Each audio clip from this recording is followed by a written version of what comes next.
Take a network break. I'm Drew Conry Murray. I'm Jonna Johnson. Time to grab a coffee and a virtual donut as we trot through the news of the week. Jonna, what do we have? Today, we're going to cover a reader follow-up on Cisco wireless training, a couple of Microsoft red alerts, what a surprise, forthcoming AI agents from Cisco, a security acquisition by F5, a ton of news about AI infrastructure from Nokia, Oracle, and a bunch of others. But first, a word from our sponsor. Yeah, before we get, sometimes they say, like, if we say something, take a drink. I think if people did that, they'd probably die. So stick to virtual donuts. Every time we say AI, have another virtual donut. And hopefully it won't hit your waistline too hard. So today we're sponsored by Meter. Meter delivers full-stack networking infrastructure from wired to wireless to cellular in a single integrated solution. It scales from branch offices, warehouses, and large campuses to data centers. Go to meter.com/networkbreak to book a demo now. That's meter.com/networkbreak to book a demo. And just a reminder that over at Packet Pushers Intergalactic, we've added a couple of new shows. First is the Cloud Gambit with William Collins and Yvonne Sharp. They look at the state of cloud computing and cover emerging trends. The Cloud Gambit was a standalone show, and we've brought them over into the Packet Pushers fold. And upcoming is a brand new show called Life in Uptime with Alexis Bertolf and Kevin Nans. That show's going to dig into the career journeys of folks working in networking and IT, and that's launching September 18th. So keep an eye out for it in your favorite podcatcher. All right, Jonna, we got a follow-up from last week's show. We talked about Cisco getting serious about Wi-Fi and having a dedicated Wi-Fi certification track. This listener writes in to say, I'm sure I'm not the only one to mention this, although they were, but that's fine. The Cisco wireless. Yeah. So appreciate your sharp ears. You were the only one to mention this, so thank you. Yes. Maybe other people thought about it, but so he says the Cisco wireless certification isn't something completely new, but rather the reintroduction of a popular track that was deleted by Cisco when they overhauled all the certifications back in 2020-ish. At the time, Cisco must have thought that all Wi-Fi knowledge could be taught under the general CCNP enterprise, and subsequently realized that was a mistake, as it is a massive topic. The old CCNP wireless cert required 4 separate exams. So this person also notes perhaps we could have avoided this follow-up if we'd consulted with our heavy wireless colleague Keith Parthens on the history of Cisco wireless certs beforehand. Yes, absolutely, you are correct. We do have access to very knowledgeable people here on the Packet Pushers Network, so that is good advice. And no, your feedback does not come across as too negative. We love to follow up. We love the corrections. We love the comments. So yeah, please don't hesitate. Packetpushers.net/follow-up or packetpushers.net/FU if you like the brevity. Okay. And yes, we really do like to hear from listeners. So this week we have a couple of Microsoft issues that have become red alerts. First is CVE 2025-59033, which is a Windows Defender application control vulnerability driver block list bypass.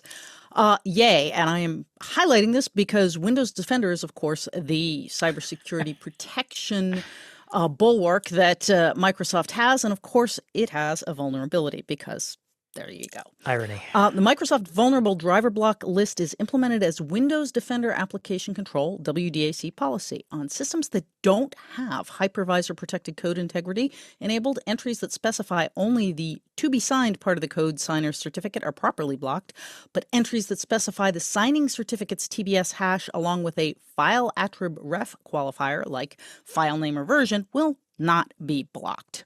So oopsie, that's just a wide open door here. This vulnerability affects any Windows system that does not have HVCI enabled or supported.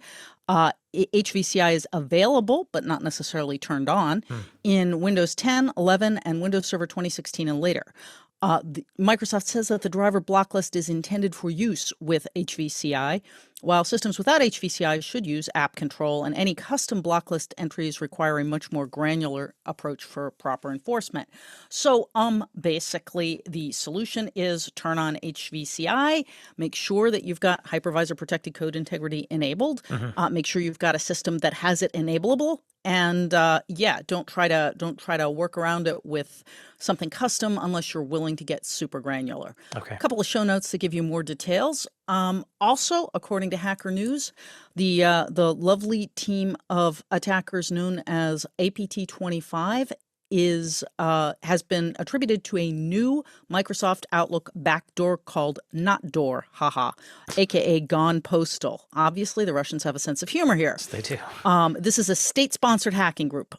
And these guys have used NotDoor in attacks targeting multiple companies, usually from different sectors in NATO member countries. Gee, wonder why that is.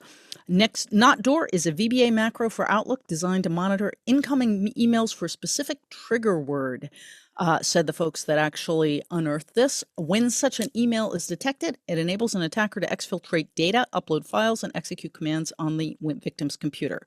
So keep an eye out for that. There's a link in the show notes to a Hacker News article with more information. And just to clarify, it's APT 28, not 25, the group doing this, right? Oh, did I say APT 25? I'm sorry, I meant to say APT 28. Obviously, I need more of that coffee and a virtual donut to go with it. So yes, it's APT 28 is the state-sponsored hacking group. So yeah. And do you know if there's a patch or a fix for this, or is it just keep an eye out? Just keep an eye out at this point. Okay. Oh, great. Yeah, right. And of course, it's called Gone Postal. Love them. That's kind of a callback to the 90s. We haven't had like postal issues, but yeah, I guess it's some graybeards in that APT group, I guess. Yeah, well, Russian culture tends to lag behind U.S. by 10 to 20 years.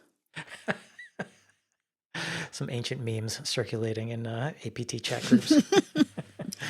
All right, let's move into the news section. First, Cisco has announced 2 new Security Operations Center, or SOC, options for its Splunk product. Cisco also says it will roll out AI agents to support security operations.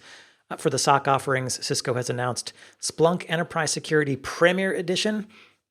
And this integrates Splunk Enterprise Security 8.2, Splunk SOAR, Splunk UABA, which is User Entity and Behavioral Analytics, and the Splunk AI Assistant. If that's too pricey an option or more than you need, Cisco also announced Splunk Enterprise Security Essentials. This bundles Splunk Enterprise Security 8.2 and the Splunk AI Assistant. All of this is made to help you take your Splunk investment, Splunk security investment, and turn it into a fully operational security operations center. Cisco also announced new AI agents that they're going to include that you can use with your Splunk SOC. They include a triage agent to help you evaluate and prioritize security alerts, AI playbook authoring. This lets SOC operators use natural language to describe what they want, and then the AI agent will turn that into a functional SOAR playbook. There's an AI for explaining what malicious scripts are doing line by line. It can help you extract indicators of compromise, flag evasions, and other capabilities. There's a handful of others, all related to SOC functions. We'll have the links in the show notes if you want more. Cisco says these agents are going to be available in 2026. Any thoughts, Jonna? Well, all I could think of reading this was yet another way to jack up the price of Splunk even more. That said, if you've made a commitment to Splunk and you are afraid of leaving or can't leave because you become too entangled, at least this is a good suite of capabilities. Although I do like that note that if that's too pricey or more than you need, I don't know that we have any information on the price, but I'm gonna go out on a limb and say a lot. Right. Yeah, spendy. Definitely yes, spendy. It is spendy. One thing I can think of, though, is as we were talking about this, one thing to look for is if you are getting SOC services from a vendor, you may want to ask them if that vendor, if that MSSP has actually deployed this, because that might be useful to know. And that's where, you can amortize the cost of that investment across multiple clients. It actually makes a lot of sense. Yeah. And I think we're going to be seeing more of this sort of like agentic AI being rolled out with specialized software functions to help SOC analysts do more things like triage, analyzing malware, that kind of thing. So smart use case by Cisco for agentic AI, again, assuming they work as advertised. Yeah, well, I wouldn't imagine it wouldn't, to be honest. Sure. Yeah, absolutely. All right, moving on. F5 is spending $180 million to buy AI security vendor Calypso AI. Calypso AI brings 3 major capabilities to F5. First, Calypso AI says it can help harden AI models by hitting them with thousands of automated adversarial prompts. Then you get a risk score afterward to see how the model did, and then you can take appropriate steps. I guess you can run these tests monthly. Second is real-time in-path inspection of traffic to look for prompt injection attacks, data exfiltration attempts, and other attacks targeting AI and AI agents. The third is observability of AI usage and behavior within the organization. Calypso AI says it observes every prompt, response, and data interaction, and it also keeps a record so that IT teams can monitor and audit AI behaviors. F5 says it's going to integrate the technology into its application delivery and security platform.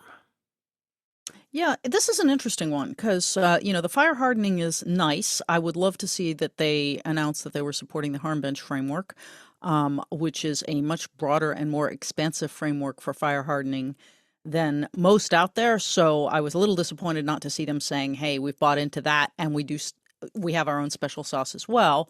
Hmm. But there's time they could support it. The thing that's really interesting to me, though, is that observability of AI usage and behavior within the organization, because that becomes absolutely essential for everything from protection. For example, you want to prove that something hasn't stolen intellectual property, which starts to become an issue, as well as quality assurance. You want to make sure that the data that you're providing to users is actually accurate. So you want to see where that data came from and how it got there. So this is actually quite interesting. That observability, I think, and auditability even more. It's great that you can observe it. It's even better that it keeps a record. I think that'll come in really handy as time goes on. So I think it's a great move for F5. Yeah, I think so. Again, especially thinking about sort of the Splunk announcement, if you've already, you're already leveraged inside a customer's organization, adding these kinds of AI capabilities like helps with that stickiness and does, I think, provide some interesting and maybe needed features around AI security, particularly as we see the success of prompt injections continuing. Of course, whenever you're doing, in-path data inspection, you got to wonder about that impact on performance. I assume if you're, on an F5 platform, you're going to want a sizable box to make sure you've got the throughput and processing capability to do this successfully. Yeah, and I will say things have come a long way in the past 20 years in inspection. It used to It's be, true. I mean, not that you're not right to be worried. You're always right to be worried. That's always going to be a problem. But I do think that's one of those capabilities that at this point should be okay from a performance perspective, but it's good to raise that red flag. No, you're absolutely right. We have come a long way in terms of processing capabilities just with advances in hardware and then things like DPDK and other ways to accelerate, CPUs. Plus there's other capabilities out there. Yeah, So I was amusingly enough, I have connections with someone back in the day who was doing the world fastest in path inspection. So I know a little bit about that, some of the problems that are there. So yes. Moving on, but sticking with AI, ServiceNow has added new AI features to the platform in its Zurich release. Key features include the build agent, which is meant to allow non-developers to create apps around the ServiceNow platform by requesting features and capabilities using natural language prompts. So this is kind of interesting. ServiceNow gives an example of a prompt you might use. Create an onboarding app that assigns tasks to HR, IT, and facilities. And then they say from that prompt, the build agent will go out and handle everything else. ServiceNow says this feature is bringing, quote, vibe coding to the platform. They did say vibe coding. I guess I'm not really a fan of the vibe coding thing, but ServiceNow says the build agent makes sure that the apps written by non-developers will include things like audit trail, security, and compliance built in. I hear you chuckling, Jana. yeah, Drew, I don't know if you've been paying attention, but out in social media, both LinkedIn and Facebook have been circulating these memes about how there's all these job openings for vibe coding cleanup engineers. And I don't know if it's true or not, but it is funny.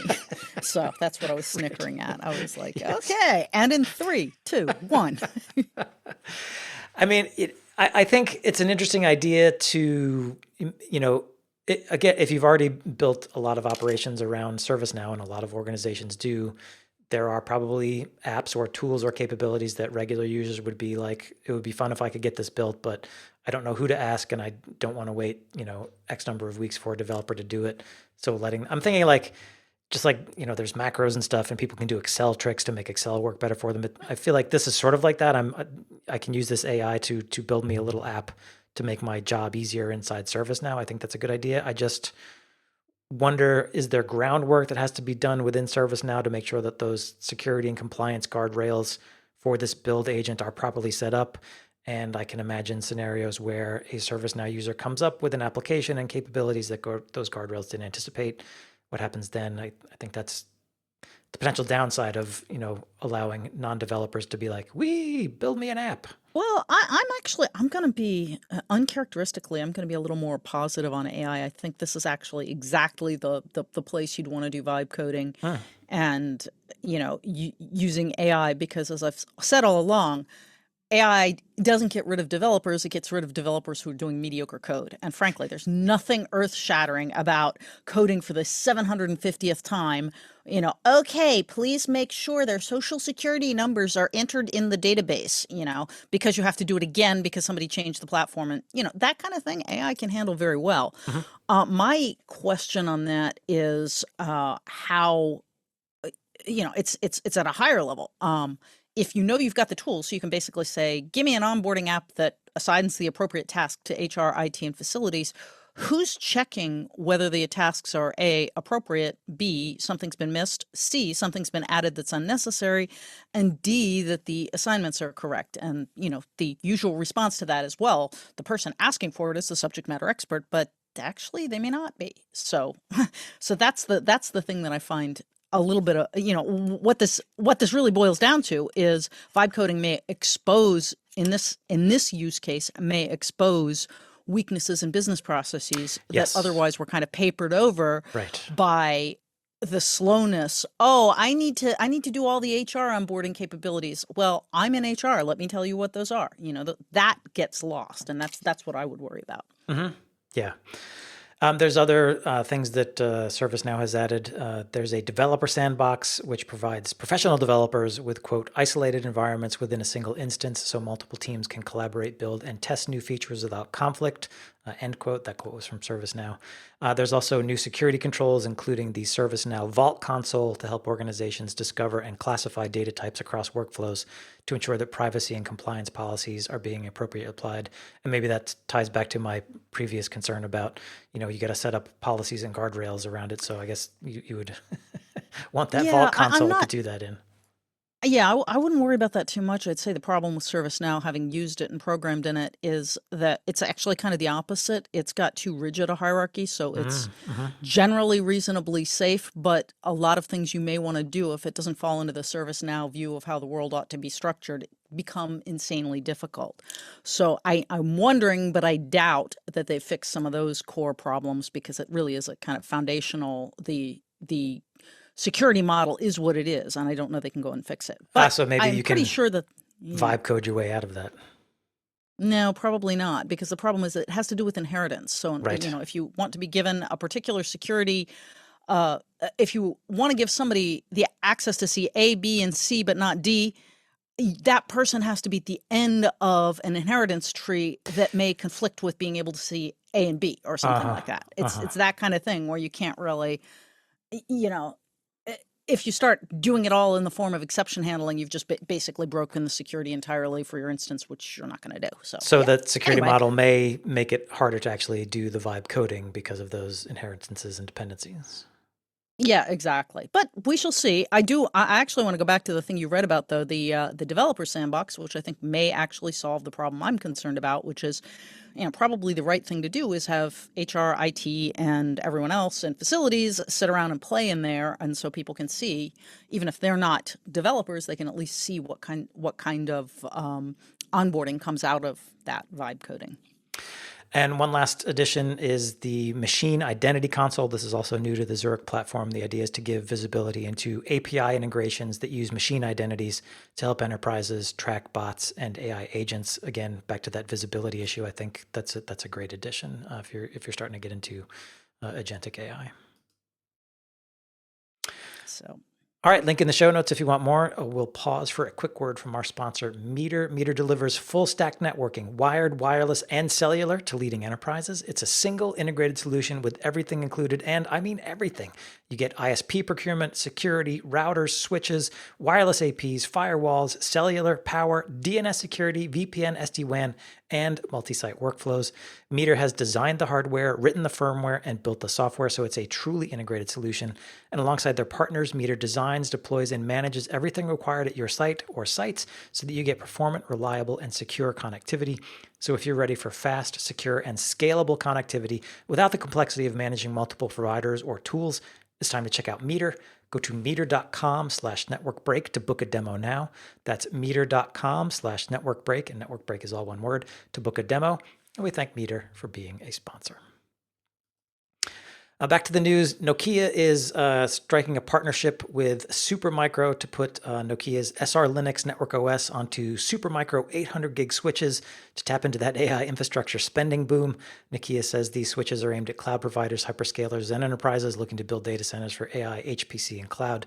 The partnership will also integrate Nokia's event-driven automation, or EDA, for data center networking lifecycle automation. My take is I'm sure Nokia would actually prefer to sell you the switch hardware along with its NOS, but I feel like this is a good move for Nokia. I don't know that folks are necessarily thinking of Nokia when they think about data center infrastructure, so providing this white box option gets its name out there and helps it compete in this space. Well, yeah, and I do think white box is good for certain entities, certainly the ones they cited and a few others who want to have sort of more hands-on control of what's in their devices. Yeah, for sure. Yeah, and SR Linux is an interesting NOS, so check it out. Yeah, exactly. Well, and keeping up with the data center theme, and in fact, you're going to be hearing a lot more about data center for the rest of the show. Oracle says it is making a capital investment of $35 billion for the fiscal year, according to CEO Safra Catz in last Tuesday's earnings call. The spending is driven by investment in data centers and particularly support for AI. In the earnings call, the Oracle also mentioned that its cloud segment revenues grew 27% to $7.2 billion during the 3 months ending August 31st. So basically, this is an additional, and by the way, this 35 is an additional 10 billion more than they said they were going to be making for this fiscal year. So they've just upped it. But big as it really sounds, it's kind of just a game of catch up. The three biggest players by market share, AWS, Microsoft, and Google, upped the ante earlier this year, eclipsing Oracle with pledges to increase their capital investments to 100 billion, 80 billion, and 85 billion. So 35 is not so great, but it's something. And certainly a 30% increase on what you were going to spend is a little eye-opening in this environment. For sure. And I guess that's why Larry Ellison eclipsed Elon Musk as the richest guy in the world recently. That's, as you can see, the money is in the infrastructure. Yeah, I guess a blow to the ego for Elon, and congratulations, Larry, I guess. I don't know. I guess. I don't know. I mean, it's I can't say I've ever been a huge Larry Ellison fan, but truly with the modern, the latest crop of tech billionaires, he actually kind of seems not so bad. So I don't really mind.